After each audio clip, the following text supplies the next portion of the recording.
Hello there, good morning. It is Friday morning and I am making one of those trips that have become semi-regular these days.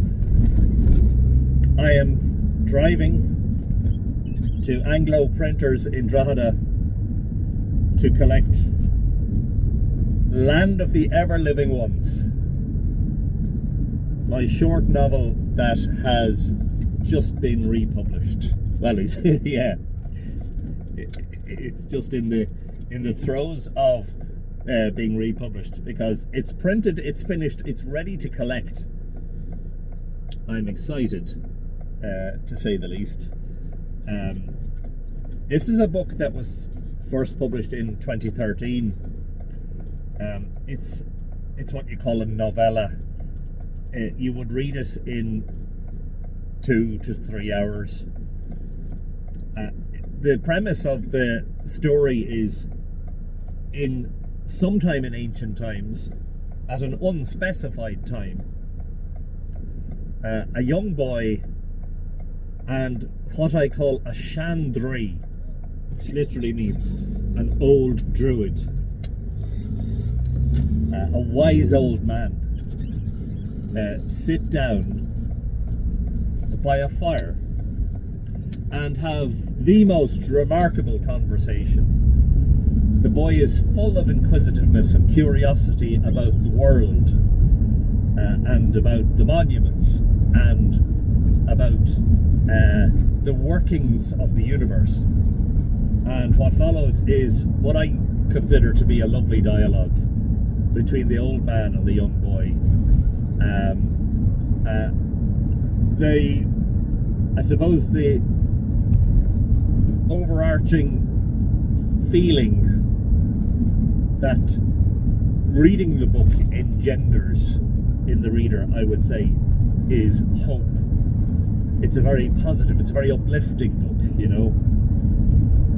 Anyway, I published that really as an experiment in 2013. Pardon me, that was book number 3.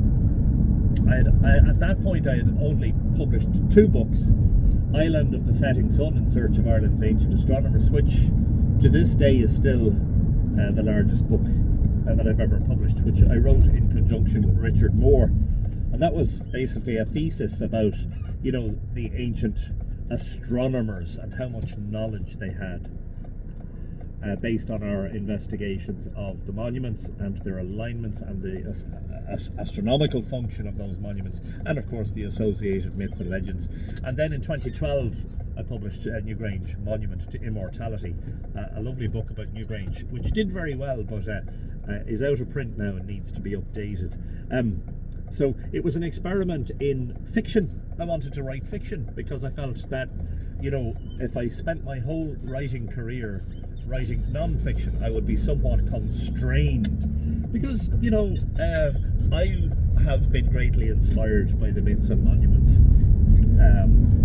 you know, over a long period of time, and there are aspects of that inspiration that would take me creatively into a different space than a journalistic non-fiction factual writer, and so I wrote and published Land of the Ever-Living Ones, and it got a lovely reception from anybody who read it, but because it was self-published and it was a limited print run, and therefore self-funded, excuse me, when it sold out, which happened within, I think, a year or a little bit more, I didn't reprint it, and as you know, in the intervening period of time I've published a lot more. I can't remember exactly what year it was, but The Cry of the Shawak, which was a larger novel, still what you would call a short novel, was published, and then lots of books in between, including Mythical Ireland, Dronehenge, and the monographs. So book number 10 was published last month in August, and that was the 3rd of the Mythical Ireland monograph series, and that book was the first and only book ever published about the beautiful Neolithic passage tomb monument of Fornox in County Meath. So, yeah, I had longed to bring Land of the Everliving once back into print. There's a digital version that you can buy on the Mythical Ireland website. So you get a PDF of the original book. But I wanted to bring it back because I suspect that a lot of readers are like me and still like the physical book, you know, and don't like reading books on screen. So yeah, I decided to reissue it in a slightly different format. The original book was a bit thin, it was quite flimsy. So I've reduced the dimensions of the book. It's going to be a pocket-sized book, but it'll be thicker, and a new cover and a new layout, but basically the same text. I did proofread it, and I did catch a couple of not mistakes as such, but grammatical issues that I suppose time and experience have taught me to undo. So I'm approaching the printers, the printing factory here in Drogheda, and I'm very excited. It's always exciting. I mean, this is something that never gets dull or routine for me, is seeing the first printed copies of one of my books. Okay, this is a reprint, but because it's a new edition, it will look and feel differently. So I'll do an unboxing video separately, and you know, record that first moment when I get a glimpse and a feel of it, and of course a smell, because I am inclined to smell books. I love the smell of books. I'm a bit weird like that. Well, so my family tells me.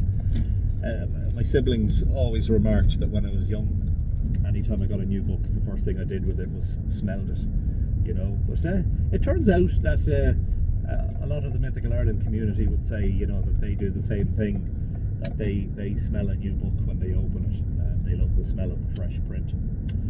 So yeah, exciting times. So this is not book number 11.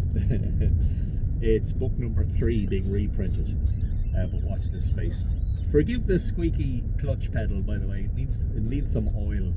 I hope that didn't interfere too much with the recording. Anyway, I am just pulling up right now, and can't wait. Hopefully, in a few moments, I will have the books in my hands.